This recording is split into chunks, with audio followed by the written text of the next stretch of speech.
তো বন্ধুরা, আজকে আমি আপনাদেরকে দেখাচ্ছি হচ্ছে যে ফিল্টারের রিফিল কিভাবে চেঞ্জ করে। এই হচ্ছে যে আমাদের ফিল্টার, এই হচ্ছে রিফিল। তো রব্বানি, তুমি আজকে কি করতেছো?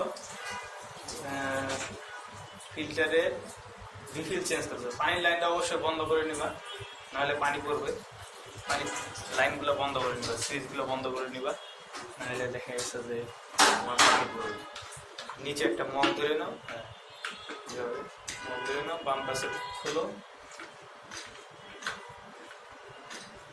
খোলার পরে দেখবেন যে এর ভিতরে যে আপনার রিফিলটা আছে এটা অনেকটা কালো হয়ে গেছে।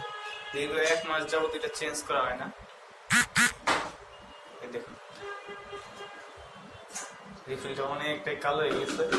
হ্যাঁ, নতুন একটা রিফিল আমরা বাজার থেকে কিনে আনছি। কিনে আনার পরে এটা চেঞ্জ করা হচ্ছে। এটা একটা পুরাতন একটা ব্র্যান্ডের কোম্পানি, অ্যাকোয়া হাসনাইন। তো আমরা নতুন আর কি রিফিল চেঞ্জ করবো। যে সাদা একটা আছে ওটা আমরা ফেলাই দিলাম। ফেলাই দেওয়ার পরে এটা একটু ওয়াশ করে নিব। ওয়াশ করে নেওয়ার পরে আমরা রিফিলটা লাগাবো। হ্যাঁ, দেখেন এই জায়গাটা আপনার অনেকটা কালো হয়ে গেছে।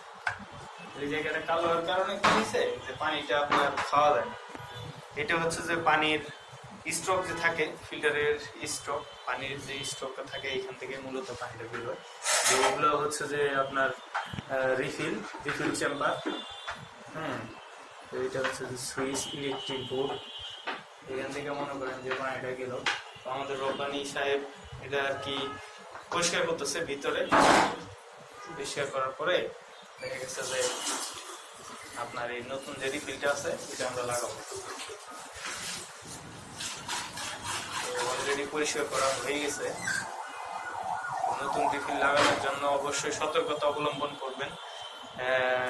প্রোডাক্টের নামে গায়ের স্টিকার এবং হচ্ছে যে আপনার সিল মোহর দেখে নেবেন, যাতে বর্তমান বাংলাদেশে ঠকার সম্ভাবনাই বেশি। হ্যাঁ, তো এইভাবে এইখানে দেখবেন একটা ঘাট আছে। রবানি, ঘাটটা দেখাও।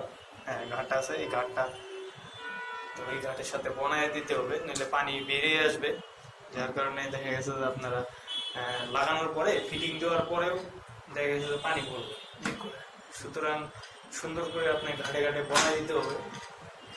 বনায় দিতে পারলেই পানিটা পড়বে কম। তারপরে আমাদের যে রেঞ্চ আছে, রেঞ্চের মাধ্যমে আপনার টাইট দিয়ে দিবেন, সম্পূর্ণ টাইট। হ্যাঁ, সম্পূর্ণ ফুল পেস্ট টাইট দিয়ে দিবেন। টাইট দেওয়া শেষ হয়ে গেলে মনে করেন যে পানির লাইন সব কিছু ওপেন করে দিবেন। করে দেওয়ার পরে তো অলরেডি আমাদের শেষ। এখন আমাদের পানির লাইন দেওয়ার পালা। পানির লাইন দিলে ভিতরে পানি ভর্তি দিবে। ফিল্টারটা চালু করো। হ্যাঁ, পানিটা চালু করো।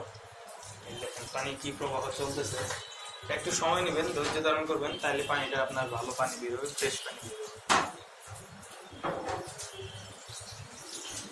তো ধন্যবাদ বন্ধুরা, এইভাবেই আপনারা একটা ফিল্টারের রিফিল চেঞ্জ করতে পারেন। সবাই ভালো থাকবেন। আসসালামু আলাইকুম।